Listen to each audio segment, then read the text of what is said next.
মুক্তাদি স্মৃতি কল্যাণ ট্রাস্ট কর্তৃক আয়োজিত অধ্যকার মত বিনিময় সভায় উপস্থিত সংঘের সভাপতি, আপনারা যারা দীর্ঘক্ষণ থেকে বসে আছেন, সমাজের বিভিন্ন স্থানে অবস্থানরত অত্যন্ত গুণী এবং সমৃদ্ধ লোকজন, আপনাদের সশস্ত্র অনুরোধ। আমি মুক্তাদির সহজভাবে বলি, মুক্তাদি আমার বাল্য বন্ধু।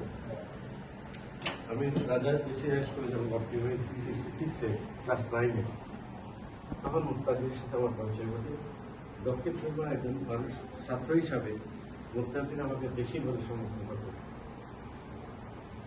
তখন থেকেই মুক্তাদির সাথে যে আমার গাঁট বাঁধা বন্ধুত্ব, সেটা আমরণ চলে যায়।